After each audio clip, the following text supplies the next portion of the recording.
Twelfth class बेटा।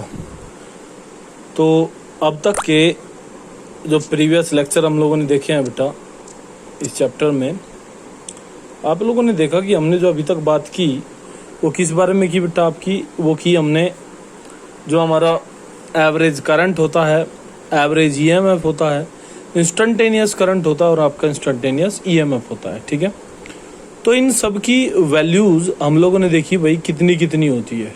बात समझ में आई? जिसको बेटा कोई चीज़ समझ में ना आए वो पूछ सकता है फिर से, कोई प्रॉब्लम नहीं है।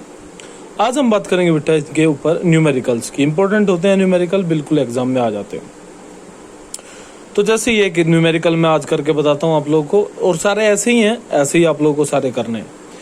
कह रहे कि the instantaneous EMF of an AC source is given by E equals to 300 sine 314t। कह रहा है कि what is the RMS value of EMF.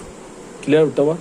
Instantaneous EMF दिया है, तो आप लोगों को पता है सॉल्यूशन में आप लोग तो जानते हैं कि हमारा जो इंस्टेंटेनियस ईएमएफ हमारे हिसाब से होता है वो कितना पढ़ा है बेटा हम लोगों ने, जाहिर सी बात हम लोगों ने वो ये पढ़ा है E equals to E naught sine omega T.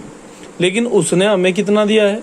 उसने हमें दिया है बेटा आपका E इक्वल्स टू 300 साइन 314 और आपका टी। क्लियर बेटा बात? तो अगर इन दोनों से मैं कंपेयर करता हूं इक्वेशन को एक दूसरे के साथ, कंपेयर बोथ इक्वेशन, अगर इन दोनों इक्वेशन को मैं कंपेयर करूं तो आप देखेंगे कि जो आपका E नोट है वो कितना बनता है बेटा आपका, वो बनता है 300। क्लियर बेटा बात? तो वोल्ट। क्लियर बेटा बात? और अगर आप ओमेगा की बात करते हैं तो ये कितना बनता है बेटा आपका, ये बनता है 314। ठीक है, तो अब आप लोग समझिए एक बार कि जो E नोट होता है हमारा, E नोट सोचिए बेटा क्या होता है। तो जाहिर सी बात है हमने पढ़ा है बेटा जो मैक्सिमम वैल्यू होती है किसकी, ईएमएफ की, जिसको हम एम्पलीट्यूड कह सकते हैं, पीक वैल्यू कह सकते हैं। तो इसको मैं कह देता हूं चलो पीक वैल्यू ऑफ ईएमएफ। बात क्लियर बेटा? तो एक तो इसने आपको peak value of EMF provide करा दिया।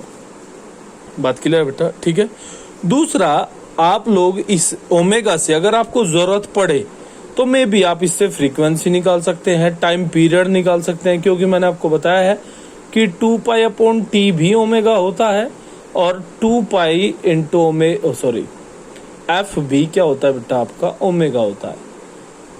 बात क्लियर? क्योंकि 1/t को तो एफ पढ़ते हैं हम लोग। बात समझ में? लेकिन मुझे लगता है कि इस प्रॉब्लम में हमें इसकी कोई जरूरत नहीं पड़ेगी। क्लियर बेटा बात? क्योंकि हमें इसमें निकालना है कि आरएमएस वैल्यू ऑफ ईएमएफ। क्या निकालना है? RMS value of EMF.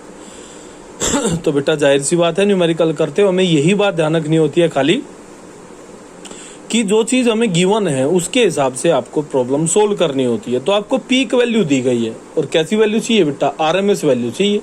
तो जाहिर सी बात है कल ही हम लोगों ने इसको सोल्व किया था कि जो ईआरएमएस होता है हमारा वो किसके इक्वल बताया था बेटा? 0.707 और इंटू कितना बेटा आपका, E नोट। ये बात मेरे ख्याल में बात समझ में आई होगी बेटा।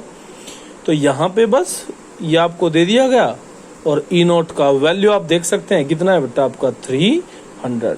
तो मे भी अगर आप इन दोनों की मल्टीप्लाई करेंगे तो ये लगभग कितना आ जाएगा बेटा आपका, ये 212 वोल्ट के करीब आ जाएगा आपका। बात समझ में आती है?